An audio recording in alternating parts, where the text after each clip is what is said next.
guys, it's your boy Slow. Welcome to my PSG Career Mode. This is my new team for this season. Some of you may not know this, but PSG has only been around since 1970, so that's about 45 years. It was actually formed of two clubs. It's Paris FC and Stade Saint-Germain, and obviously now they're one of the biggest and richest clubs in Europe. But even though they have a lot of money and they're one of the biggest clubs in the world right now, they still haven't won the Champions League. They've won the Cup Winners' Cup and they've won the Intertoto Cup. I think it was in the 90s or early 2000s. Obviously, a team like Paris Saint-Germain has to aim for the Champions League, has to aim to always win the League One title. Believe it or not, they've only won the League One title 5 times, and recently they've won it 3 times in a row. That's 12-13, 13-14, 14-15. And that's pretty much due to them only existing for, what, 45 years, something like that. So, yeah, it's time for me to step in and change it. So without further ado, let's begin. And as you can see there, we've got a pre-season tournament invite, 3 different tournaments, the Champions Trophy, American Challenge Cup and Invitational Cup. Obviously, they've got 3 different prizes. I'm assuming the prize money is determined by the teams in the tournament. So the bigger the prize money, the harder the lineups are. So I'm going to go for the Champions Trophy, and the reason is that I'll be simulating the whole tournament. I don't really want to play the pre-season tournament. I know the money's probably worth it, but I think PSG have enough of it already. And to be fair, I just want to look at the transfer market. I want to relax. I don't want to really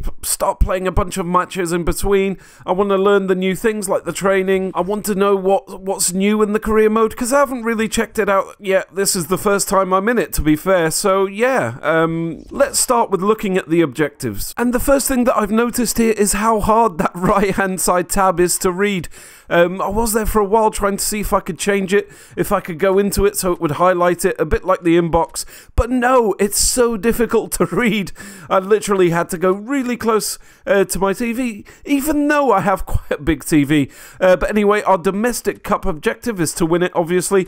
And pretty much our league objective is the same. We are the biggest team in France in League One, so I wouldn't expect anything different. What's quite odd is that they suggest I go and get a striker. I've watched a few career modes now for FIFA 16, and this seems to be quite a popular request from the board. I don't know why. We've got Edinson Cavani, we've got Ibrahimovic, and we've got Di Maria. I don't understand why we would need a new striker. In fact, as you'll see in the lineup later, I have pulled Edinson Cavani out of the first 11 because he's not really a right winger, so I'll be looking for a player to fill that right wing position, and then I can use Edinson Cavani to rotate with Ibra. So as I said earlier, there's our league objective. It's to win it. I wouldn't expect anything else with PSG. And I don't know if you saw it earlier, but we had an objective for our pre-season tournament, which was, I think, get to the final, and I think the Champions League was also to get to the final. But anyway, let's go straight into the transfer market, because that's the interesting part of the pre-season. So I was looking at the initial scout report that you always get after creating a career mode, and this is usually for what they want you to get. In this case, it's strikers. And it's ridiculous how good these players are going to be. I mean, their potentials are through the roof. They're literally going to be some of the best players in the world here. So I was really impressed with these first 3 players. They're really young and they're going to develop into absolute beasts. So it's tempting to go for one of them straight away, but I'm gonna hold it because I know I've got youngsters as well that I need to develop. So I think it's important to look through my team and see what I need, who I can get rid of, who I can send out on loan, etc. And then decide if we need any young players for future development. I could always get them next season. Right now, I want established players. I want to have the biggest impact I can in the first season. So a really important thing to do is actually go through the contracts and see what players have only got a year of contract left. And the reason it's really important to sign them now is that they'll get to when they have like 3-4 months left and they'll ask for a massive wage. You won't have enough money. You could end up losing them on a free, and you don't want that to happen. Players like Ibrahimovic, for instance, they need a renewal, and you'll know which players you'll want to renew with. You won't see it because I'm going to skip it, but I'll also offer a contract to Van der Wiel and Lavezzi. They're 2 important players. I mean, they're not crucial. I could replace them. I just don't know what's going to happen yet. So this is the first look at my squad. As you can see, Edinson Cavani's on the right-hand side there in the right wing position. So I will be looking for a player to replace Cavani there in the right wing, maybe a right midfielder or a right winger. They both do well in that position. One of the main weaknesses of my team there I can see are my left backs and my right backs, the wingers. I want someone pacey. I want someone around 82, 83, so I will be looking at the big clubs for a replacement. I will also be looking at someone to compete with Motta for the CDM position, I do like using my CDMs. I normally use the default formation for each team that I manage at first unless I need to change it later on, but this one is the perfect one for me. I tend to use this with any other club that I use. However, if this formation doesn't work out, I will change it, so it's not a set thing. It doesn't mean I'll use it all the time. Also, this time round, I do want to change the formation to adapt it to the other team. I don't normally do that, and I end up in situations where I find it difficult to win the midfield, and that's going to change this season. So there's my first lineup that I'll be using for the pre-season tournament. Hopefully it'll be good, but it's going to change a lot between now and the start of the season. Another important thing is to set up your scouts early in the game. This time I sent one to Portugal, I sent one to Italy, and I sent one to Spain, I think. So my search criteria was for a left back. I wanted someone pacey and with first team quality. The reason being is that I want someone established. I want someone that can jump straight into the team and make a difference. I did the same for right back. I'm not going to show you the video because it's, to be frank, you don't need to see it. But yeah, those were my search criteria: a left back, a right back, pacey and first team criteria. So one of the biggest new additions to the game this year is the training. I didn't really know how to use it at first, but then I realized that you can train up to 5 different players, or you can train the same player 5 times, but you can only do that once a week. So once a week you'll be able to do the whole training process, which is 5 drills. So for each drill you can pick a hard, medium or easy training session. Obviously the harder it is and the more successful you are, the more experience you'll get, and the easier it is you'll do well, but you won't get as many points, and then it depends on how old the player is, how young he is, etc. So yeah, there's a lot of options here. It was quite fun to do, but it's typically like your little training sessions that you have before a match. That's pretty much what you're going to play. I actually found it easier to simulate it. You get a decent score. You'll never get A's or B's. You'll get C's, but that's a pretty good average. Some of these are pretty hard to get the top ranking, but I will work on it and see how I go in the future. So here's a few examples. You should know these. These were in FIFA 15 as well. They're just the mini games. They're quite interesting to do, but you're not going to get a high score right at the beginning unless you're amazing at them. But the new control system of the players, all new, so it's hard to get into it really. This one was pretty fun, getting around the defender. Obviously, I'm a lot better at it now than I was in this, because this was literally the first time I was playing it. But I did pretty well. I enjoyed it. And there you go. There's the overall thing. You get a rating, and then they upgrade depending on your performance. So yeah, it's quite fun. I enjoyed it. So we start getting offers in as expected, and the first one's for Blaise Matuidi, and the reason I'm going to reject it is that he's a decent CDM, and I love playing with CDMs. I don't have a good alternative, so I'm going to say no for now. Meanwhile, I went to see my youth scouts. I hired a pretty good one. They're quite expensive, actually. I got Laurent Lebihan, I think that's how you pronounce it. He's got 5-star judgment, 3-star experience. I wish they would upgrade over time, but I went for him. It's important to start getting youngsters going through the youth squads, and especially with the training now, you've got that training, so you can really upgrade your youth players. And I decided to go for France. That seems to be a decent place to go to, especially with the French coach. So yeah, let's hope we get some decent players out of that. So our first Champions Trophy, obviously I'm going to sim it. It ends up 0-0, nothing happened. At least I get a point and I get some decent prize money from it, which was unexpected. I didn't know you'd get it per match. So yeah, so a good start, I guess. As I said earlier, I was going to look for a right midfield player or right winger, and this guy is an absolute beast. Bernardo Silva, if you're watching from France, you'll know him. He plays for Monaco. He's going to be probably one of the best Portuguese right midfield players we've ever had. He's a fantastic player. He develops quickly. I couldn't say anything better about this player. I mean, if you have the chance to buy him, buy him. I know I offered him way too much there, 20 million. I could have probably offered 15. But yeah, fantastic player. Let's see if we get him. Meanwhile, we have another preseason match. It's the Champions Trophy against Bilbao, and this time we actually win. And yeah, so another few million in the bank. So I was hoping to get a response for Bernardo Silva, but I get an offer for Marco Verratti. Actually, counter offer for 50 million. I'm not really expecting Arsenal to match that, but that's it. When they want one of my players, they have to play premium. I'm not a team that really needs a lot of money. I've got a lot of money already, but I chanced it anyway. So we finally hear back from Bernardo Silva. He accepts the offer. I offer him a contract. He's going to be part of our team. I'm going to put him straight in there cold and see if he can perform from the off. Another pre-season friendly, and this time we destroyed them 3-0. It was an easy match.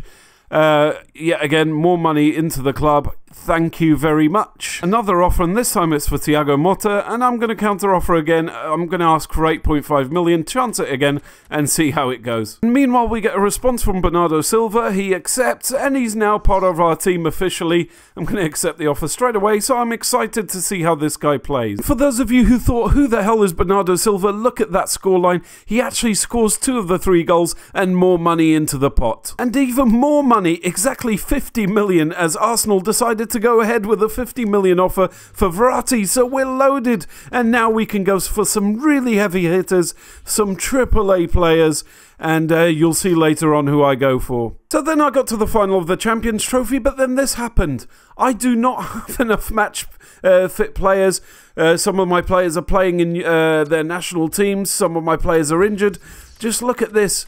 I literally cannot field a team, so I'm going to have to forfeit the final, which would have given me, I think, 7.5 million or 7.8 million. I can't remember exactly what it was, but this is really disappointing, as I had no choice. I had no youth players to sign. I had nothing.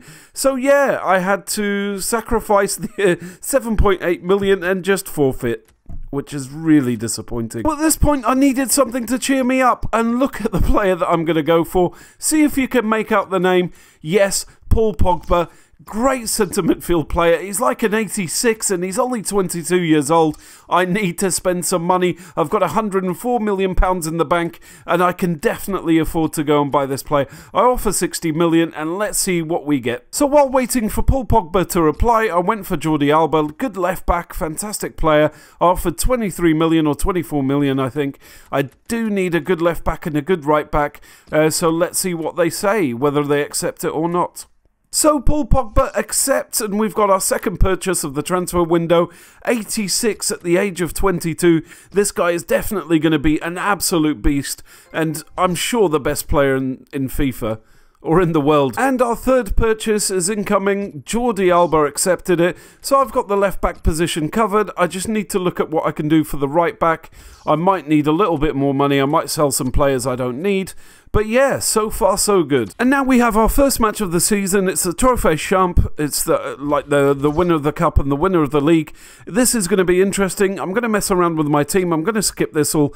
You don't really need to see it. Let's go straight into the match and see how we get on. And here we go, lads. It's PSG against Lyon, the Trophée Champ. We're playing in Molten Road, which isn't actually an official stadium, but I really want to get a win straight away in my first opportunity of winning anything, winning a trophy. It's really important to me, but let's see how we get on. Lyon are not an easy team. They were the dominating team before the PSG, or the multi-billionaire PSG, showed up, so it's going to be a tough match. That's quite nice, actually. They're showing the new signings. They should show the new signings for the opposite team, but whatever. That's all I needed to do. Let's go and see the lineups. So we'll start off with PSG. As you can see, Bernardo Silva on the right-hand side there, Pogba in the CM position on the right-hand side. We've got Di Maria on the left-hand side now, Ibrahimovic up front, Jordi Alba left back. And here's Lyon's lineup, and the highlights there: Lacazette, Fekir, really good player, Lopez in goal. He's a fantastic goalkeeper.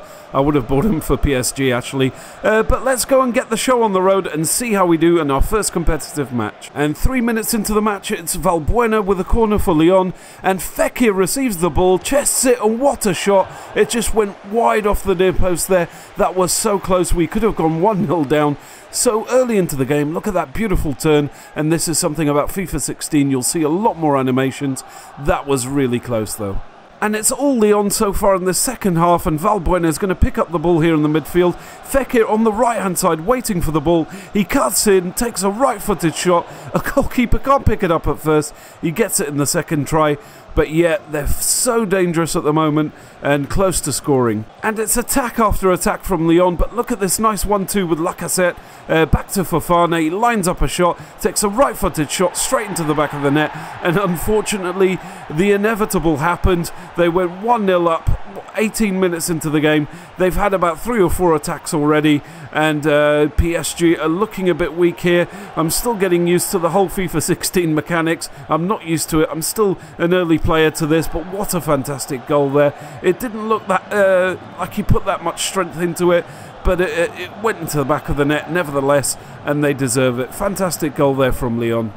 And just after kick-off, Lyon are at it again, but look at this play between Fekir and Fofana. A nice little through ball. Fofana takes a shot, and what a save there from our goalkeeper.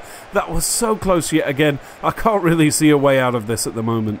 So it's half-time now, and I've decided that something's quite not right there, and I need to change things. So I've changed the speed of the build-up play a little bit slower, because I think my strikers are going too far up, and there's a missing link between the midfield and the strikers, and I closed up the width, so I've got more midfield possession, and let's see how that does in the second half. Really disappointing so far, though. So we've still not had any field chances, but we've got a free kick about 20 yards here. It's a good chance. We took it, but unfortunately their goalkeeper just tipped it over the bar. What a save that was from Lopez, and this is the reason I might want to get this player. But then we get a corner, and then it becomes a series of chances that we had. It kept going out for a corner. As you can see here, it was corner after corner, chance after chance. And I thought, we have to score. Another great save there from Lopez. He's basically preventing Lyon from going 2-3-0 down here. It was chance after chance, but he picks it up this time. And that was it. We lost the cup in our first match of the season, unfortunately. We did have a few minutes there where we could have scored. It was about 3 or 4 chances in the space of a minute. Lyon did score that goal. But in the second half, they weren't that great. But at the end of the day, they won the cup, and that's all they needed to do, which is unfortunate for me. I really wanted to get that really good first start. But yeah, what can I do? Let's go to the main menu. I don't really want to watch the celebration. So nothing really happened. They offered, I think, 15 million for Sirigu. Someone did. I can't remember who it was. I counted with 20 million. I don't think they're going to go for it. There we are. There's the transfer offer from Sevilla. They're not going to go for 20 million. And before the end of the episode, you'll see a couple of youth players that have come here. Paul Martin, which has a potential of 90. Doesn't sound very French. And Baka, that's 17, he's got a potential of 69. And my youth scout is quite good at judgment, so I'm going to trust what he says. So I'm going to get rid of Anthony Baka. So yeah, this is the end of the episode. Sorry, my microphone just fell over. Please leave a like or a comment and just let me know what you think of my first episode with PSG. And there's nothing else to say apart from, yeah, thank you very much. I really enjoyed playing with PSG. And another episode is going to come very soon, and they're going to be like either daily or every 2 days. Okay, thank you very much. Goodbye.